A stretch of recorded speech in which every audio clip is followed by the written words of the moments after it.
네, 여러분 안녕하세요. 뉴스입니다. 화천대유 대주주 김만배와 정영학의 녹취록에서 부산저축은행 브로커였던 조영이 김만배로부터 박영수 전 특검을 변호사로 소개받은 뒤에 수사를 받았지만 오히려 윤석열에게 커피를 얻어먹고 그 이후에 사건이 무혐의 처리됐었다라는 보도가 얼마 전에 있었습니다. 그런데 어제 뉴스타파에서는 이를 다시 한번 증명할 만한 김만배의 녹취 파일을 공개를 했습니다. 녹취 파일 대화 당사자는 현직 기자 시절에 김만배와 동료 사이였던 신앙림 전 언론노조 위원장입니다. 이 두 사람은 지난해 9월 15일 대장동 의혹이 제기된 시점에 판교의 한 커피숍에서 만나 대화를 나눴는데 거기에는 충격적인 내용들이 포함되어 있었습니다. 음성 파일에는 김만배가 조후영을 박영수에게 소개해준 부분이 명확하게 설명이 되어 있었고, 또한 윤석열이 조후영을 만나 조후영에게 네가 조후영이냐 이러면서 커피를 타준 이후 첫 조사와는 다르게 되게 잘해줬다라는 내용도 포함되어 있었습니다.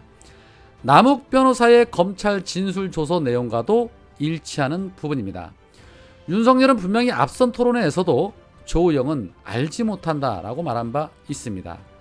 이에 뉴스타파 취재팀이 조후영과 박영수에게 연락을 취했지만 연락이 닿지 않았고 박영수 측 변호사에게 이런 해명 문자가 왔다고 합니다.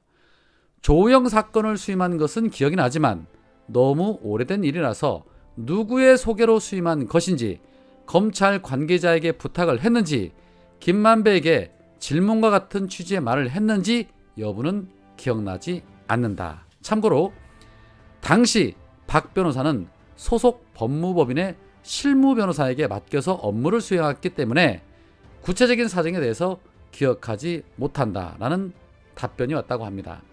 뭐 뻔한 스토리인 거죠. 자신에게 유리한 기억만 나는 그런 사람들 아닙니까? 선택적 기억만 나는 사람들 빠져나가기 아주 좋죠. 앞으로 우리나라 법에는 말입니다, 검사 출신들의 증언은 무조건 인정하지 않는 그러한 조항을 넣어야 하지 않을까 하는 생각이 들 정도입니다. 자, 또한 박영수의 부탁을 받고 조후영을 무혐의 처분했는지를 이 윤석열 측에 물었으나 윤석열 측은 아무런 답변을 해오지 않았다고 합니다. 그렇겠죠. 괜히 선거 이틀 앞두고 이런저런 해명한답시고 입 잘못 놀리면 타격이 엄청날 테니 일단은 샷다마우스가 우선이겠죠. 자, 또한 대장동 개발 과정에 화천대유 대주주였던 김만배는 당시 성남시가 화천대유 대주주 등의 특혜를 줬는지의 여부와 화천대유 밑에 천화동인 이름의 회사 18개를 만든 뒤에 이를 가까운 법조인들에게 나눠주려고 계획을 했지만 성남시가 대장동에서 발생하는 수익 가운데 3,700억 원을 먼저 배당받아 가기로 사업을 설계하면서 당초 계획이 무산되었다라고 말하면서 대장동 사업을 추진한 성남의뜰 운영비 250억 원도 화천대유가 내게 된 것에 대해서도 불만을 표했습니다. 그러면서 덧붙인 말은 이거를 이재명이 했는지 누가 했는지 아주 기가 막히게 정밀하게 해놨다. 이재명은 난놈이다 라는 말도 했습니다.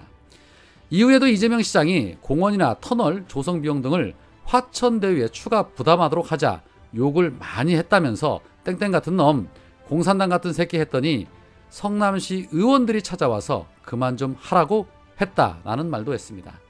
결국 김만배의 이번 녹취록에는 다시 한번 부산저축은행 브로커를 봐준 사람은 윤석열이라는 것이 다시 한번 재확인된 것이고, 성남시가 화천대유 등에 특혜를 줬다는 것은 말도 안 되는 억지의 주장이자 악의적인 프레임이라는 것이 또 한번 확인된 것입니다. 대장동의 몸통은 이재명 후보가 아닌 윤석열이라는 의혹이 재차 확인된 겁니다. 김만배가 정영학과의 대화에서도 그리고 동기와의 대화에서도 똑같은 말을 했다는 것은 이 모든 것이 사실일 가능성이 매우 높다는 것으로 추측할 수 있습니다. 그렇다면 김만배와 정영학 녹취록에 나오는 윤석열은 내가 가진 카드면 죽어 라는 말이나 윤석열과 나는 욕하는 사이야 라는 말이나 전부 상당한 신뢰도가 있다는 것으로도 해석할 수 있는 것이죠. 지금은 대선 기간이라 기레기들이 이 부분에 대해서 다루지 않을 것은 불보듯 뻔한 일이지만 선거가 끝나면 윤석열 본부장 관련된 수사는 속도를 내게 될 것입니다. 아마 검찰 내부에서도 윤석열을 벼르고 있는 검사들이 상당수 있는 걸로 알고 있습니다. 자신이 싸지른 벼는 생각도 안 하고 공정과 상식을 외치며 지금도 대장동 주범이 이재명 후보인 것처럼 떠들고 다니는 윤석열이 어제 유세장에서 이런 말도 했지요. 김만배 일당이 저 1조 원 가까운 돈을 혼자 다 먹을 수 있겠냐. 혼자 고기도 반근 정도 먹어야 소화가 되지 100근을 혼자 먹으면 죽는다. 제가 만약 검찰총장으로 있었으면 가차없이 다 뒤졌을 것이다. 말하는 모양새 보십시오. 왜 그렇게 품격이 없어 보일까요? 그런데 윤석열의 저런 발언과 발상 이미 전 국민에게 보여줬습니다. 조국 전 장관 가족 수사하듯이 사돈의 8촌까지 무조건 다 털어버리겠다는 소리입니다. 그러면서 덧붙인 말은 저런 천문학적인 돈이 누구 호주머니로 들어갔는지 다 추적하는 게 정상이다.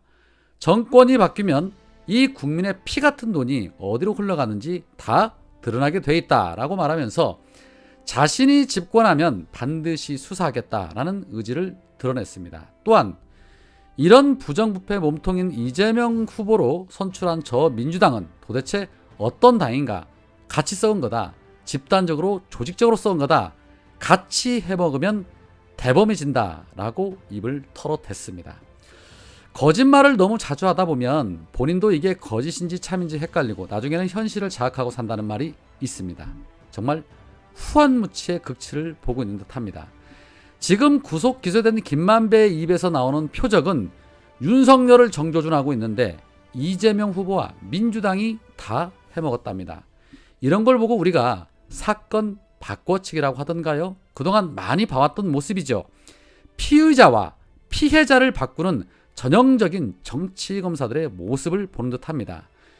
특검은 무서워서 벌벌 떠는 자가, 검찰의 수사는 못 믿겠다는 자가, 자신이 집권하면 수사하겠다는 것은 최측근 한동훈을 중앙지검장으로 앉혀놓고 검찰공화국의 진면모를 국민들에게 보여주겠다라고 선전포고하는 것과 다름없습니다.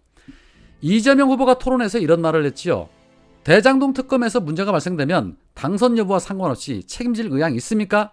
특검 받으시겠습니까? 라고 말하자 이거 보세요. 지금 여기가 초등학교 반장 선거입니까? 라고 말하면서 끝까지 특검을 받지 못했던 것이 바로 윤석열입니다. 당당한데 왜 아직도 특검을 못 받는 걸까요? 특검에 이문정 검사를 임명하면 정말 재밌는 일들이 일어날 것 같은데 말입니다. 어차피 특검은 대선 끝나면 하게 될 테니 두고 보면 알게 될 겁니다. 그냥은 절대 넘어갈 수 없습니다. 이건 승패와 상관없이 진행되어야 할 것입니다. 김만배가 말했습니다. 천화동인 18호까지 만들어서 법조계 인사들에게 나눠주려고 했다. 하지만 성남시가 수익을 다 가져가는 바람에 당초 계획이 무산되었다. 자, 그렇다면 김만배가 주려고 했던 그 법조계 인사들 과연 어떤 사람들이었을까요? 검찰, 사법, 언론개혁은 다음 정권에서 무조건 끝내야 할 것입니다.